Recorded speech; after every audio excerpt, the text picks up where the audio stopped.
And I will be your host for today as we dive into innovation, creativity, and just a little bit of friendly competition.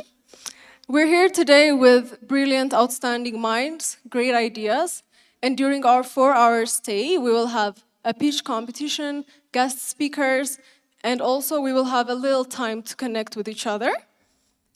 And to our distinguished guests who have joined us from our capital market service providers, financial institutions, and also leaders of the industry, thank you so much for joining us. And to all the young individuals here, students, get ready to be inspired, get energized, and get comfortable. And I would like to say a huge thank you to our sponsors who have made this event possible. Our platinum sponsor being the Ethiopian Capital Markets Authority, our gold sponsors being CBE Capital, Spotlight, WSC, BDO Ethiopia, and our silver sponsor being Deloitte Ethiopia, and our bronze sponsor being Abol Investment.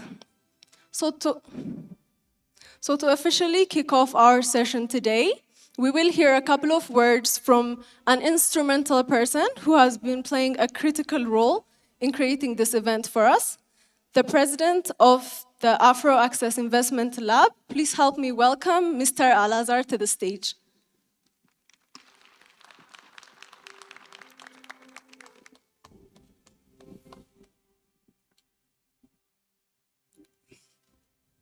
Distinguished guests, esteemed judges, professionals, mentors, our student participants, it's an honor for me to stand before you and welcome you to the ETO Stock Pitch Competition. This competition is the first of its kind in Ethiopia, where we brought together 24 highly motivated university students. We trained them, we mentored them. Now, in just a few moments, they will be presenting their analysis and recommendations on the stocks they have been preparing for. As we know, Ethiopia is moving to liberalizing its financial sector. As we know, we have reopened our capital markets. So with the opening of capital markets, we need to have a very developed human capital.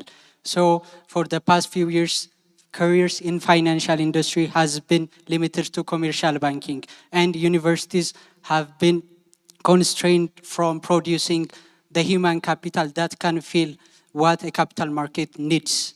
So Afro Access Investment Lab has been grown from this problem. There is a huge gap because university students can't get internship opportunities since we don't have capital market service providers, but we now have around 13. So through time, we believe the market develops and the human capital as well. But there are some constraints in the educational system. For example, we don't have a finance degree in undergraduate level.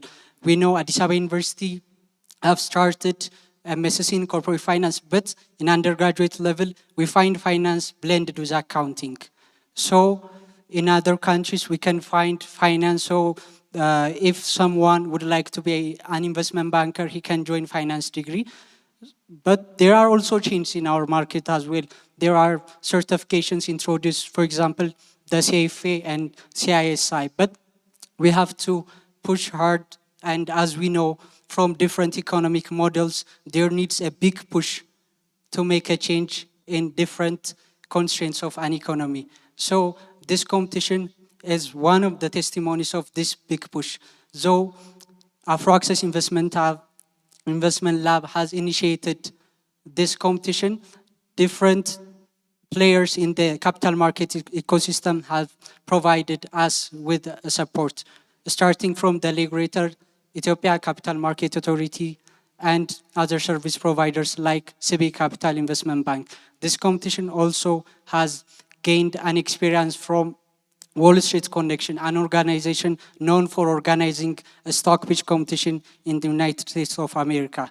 So it's a very great honor for me to stand before you and welcome you to the stock pitch competition once again. To our participant, I believe it will be a very great career changing opportunity for you and for the capital market service providers. I hope this will be the arena when you can secure a very professional and talented human capital. and for the educational institution. I believe this will set a tone for how can we develop the human capital for the next few generations. So thank you all for coming to this program, and I hope you will enjoy the session. Thank you. Thank you so much, Al-Azhar, for setting the tone and truly reminding us why opportunities like this truly matter in our industry. With that being said, we will be honored to hear from our next guest. He's currently serving as the Chief Succession Officer at Amana Succession Group. I would like to warmly welcome Mr. Chris West to the stage. Let's give him a warm of applause. Warm round.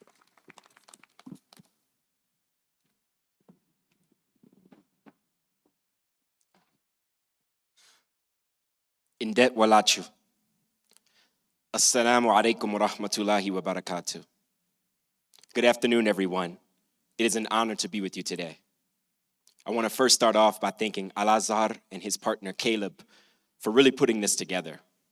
We met last year when I was in Ethiopia for an internship with IE Networks while I was studying at Stanford, and they heard that I hosted a competition in Louisiana. I started Wall Street Connection in Louisiana to introduce youth to this wonderful industry, because this industry changed my life, and I know it will change Ethiopia. Today, I stand in front of you because of one book that shaped my entire journey.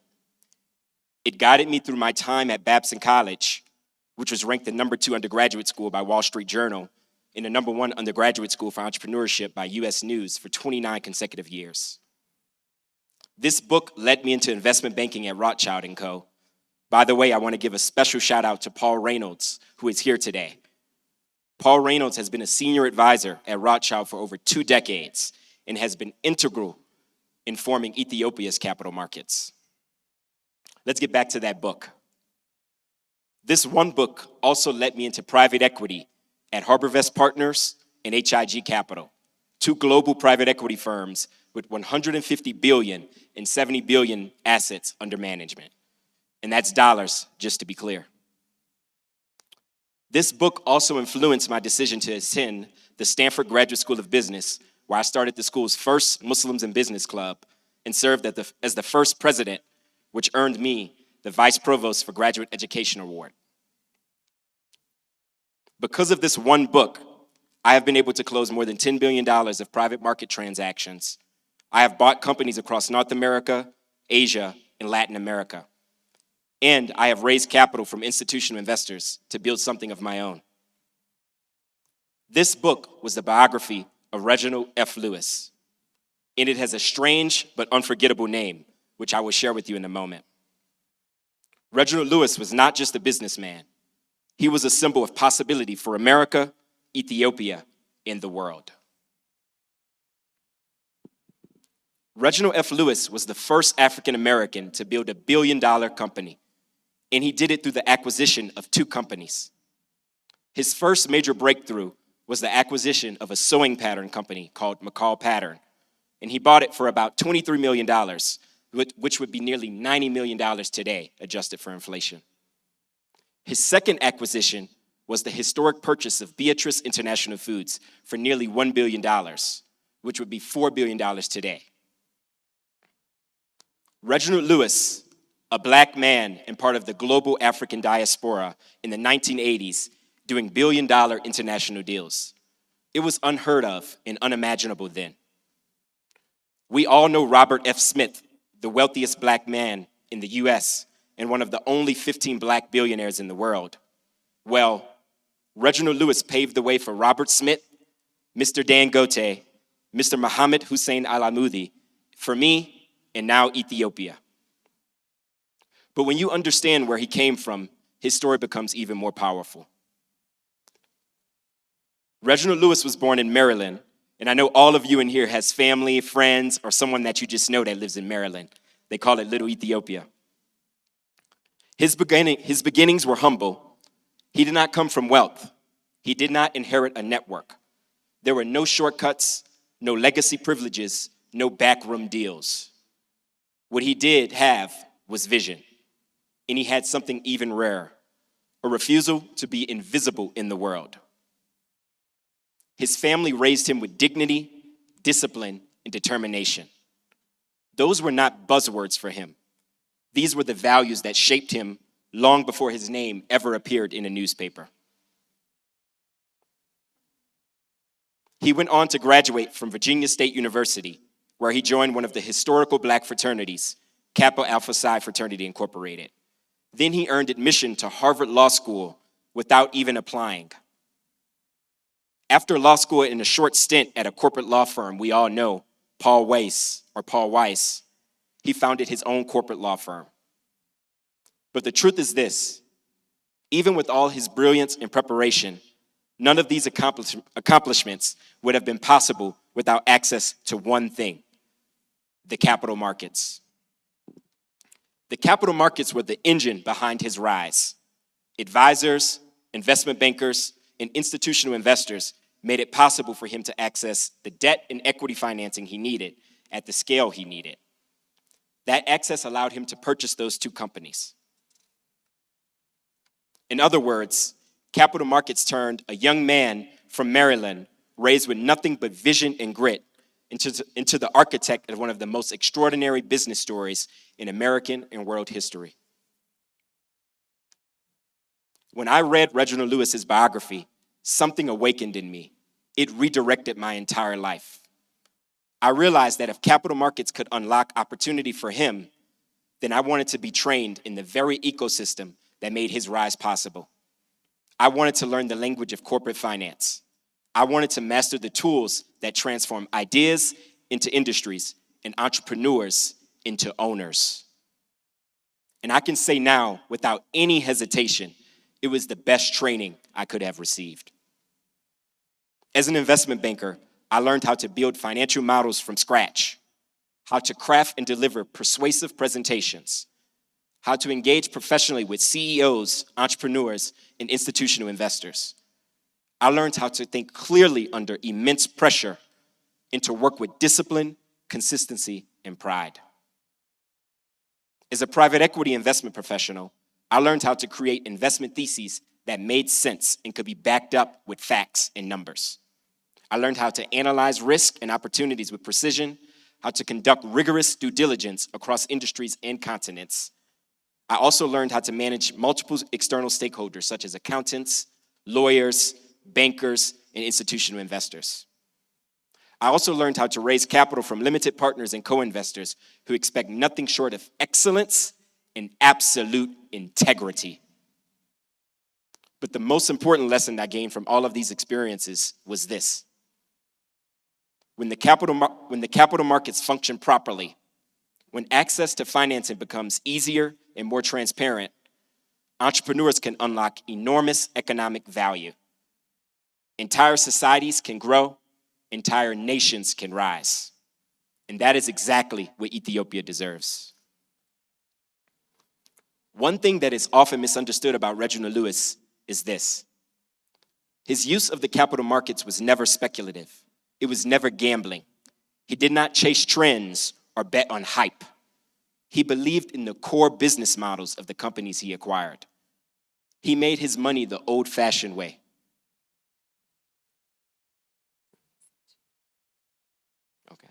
He made his money the old-fashioned way, by strengthening operations and by creating real value for real customers. This means something very important for us. We must understand the entrepreneur, understand the business owner, understand the challenges that come with running a real company. Because the businesses you advise or the stocks you pitch are not just numbers on a page.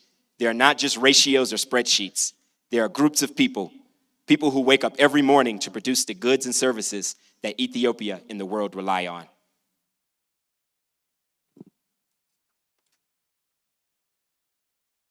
Earlier, I mentioned that title of Reginald Lewis's biography was strange but captivating. Reginald Lewis rose to success during a time when African Americans and the global African diaspora faced even more challenges than today. Knowing this, Reginald Lewis gave his book a unique name: Why Should White Guys Have All the Fun? It is important to understand this title in its proper spirit. It was never meant to divide, It was never meant to diminish anyone. It was a bold and necessary question for its time. It was a challenge to the idea that opportunity belonged only to a select few. The name Ethiopia comes from the Greek word Ethiopes, which roughly translates to burnt face, or what we understand today as black people. In other words, this country's name was literally formed to unify many ethnic groups into one identity. That unity is your strength, and united as one people, Ethiopians are powerful beyond measure. So if Reginald Lewis could ask, why should white guys have all the fun?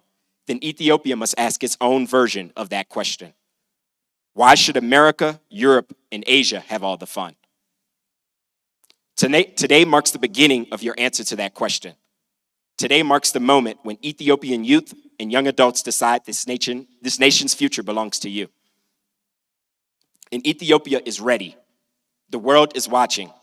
With capital markets as the catalyst, your intellect, your creativity, your courage, and your discipline can transform Ethiopia into not just a leading nation in Africa, but a leader on the global stage. And trust me when I say this, Ethiopia has everything it needs. What comes next will be written by you. Amasek Ganalo, Barakallahu Fikum, and may God's blessings guide us as we build this nation's future. Thank you so much, Chris West, for that insightful message. And I'm sure it gave our contestants a little bit more motivation to bring their A games today. With that being said, are you guys ready for the presentations? But before that, I would like to announce our judges to the stage. Our first judge is someone who has over a decade of experience in finance. He has served as a co-founder and managing director at Inline Consulting and is currently serving as the East African M&A leader at Deloitte. Please help me welcome Mr. Tewodros Sisay to the podium.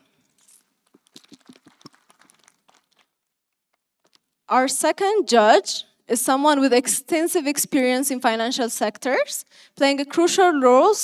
He's currently serving as the chairman of Pragma Investment Group, a board member at Zuri Senior Advisor, and a senior advisor at Siri Technologies, and the chairman for Zeno Investment. Let us warmly welcome Mr. Paul Reynolds to the stage. Our third judge is a global financial executive who has served as a manager at Ernst & Young, managing partner at Next Consult PLC, and is currently managing partner at BDO Ethiopia. Let us warmly welcome Mr. Milyon Kibret. Our fourth judge is someone who has over a decade of experience as a senior training and project manager at PVA Consulting Group. He is currently serving as operations director at Cepheus Growth Capital Partners. And let us warmly welcome Mr. Salahadin to the stage. Last but not least, our fifth judge is currently a board member at JP West Inc. and the Chief Succession Officer at Amana Partners. He had also given us this insightful speech seconds ago. Please welcome Chris West to the stage again. Thank you so much. Before diving into our presenters, we will watch a quick 2-minute video about the journey that Afro Access Investment Lab has went through in order to organize this event for us today.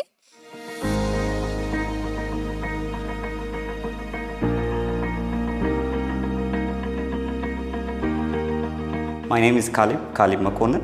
I'm the co-founder and vice president of Afro Access Investment Lab, predominantly a student-led initiative that focuses on bridging the gap between classroom theories and practical skills expected by the employers and the finance and capital market ecosystem. The idea really came from two gaps we kept seeing over and over again. First, there is a serious mismatch between what employers need and what fresh graduates or university students can actually do. The mismatch leaves students struggling to find good jobs or settling for low-paying roles. And at the same time, employers aren't performing at their potential because the talent pipeline isn't just strong enough. And second, Ethiopia's capital market is now fully functioning and growing rapidly. But markets don't grow without human capital. So we asked ourselves, who better to build this talent base than young people who are eager, capable, and just need the right support? That became our starting point.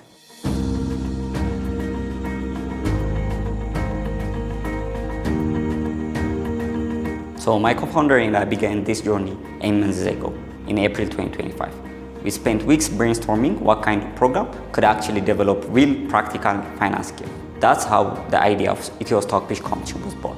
A program where students choose a publicly listed global company and global stock exchange and perform deep dive equity research, build financial models, and run financial valuation, and then pitch their investment thesis on whether to buy, sell, or hold.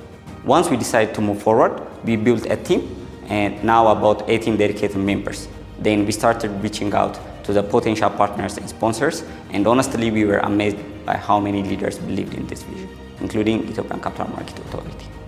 By next year, our goal is to scale this into a national program, reaching students in every corner of the country. One of the ways we plan to achieve that is by launching our own learning management system, a platform where students can access trainings no matter where they live. Beyond the stock pitch competition, we also plan to introduce specialized programs such as the Investment Bank Bootcamp, Excel competition, M&A case studies, and other skill building initiatives tailored to students' need and interest. The future of Ethiopia's capital market starts with its people, and this is our small contribution to building that future. Thank you very much for being part of the ETO Stock Pitch Competition family.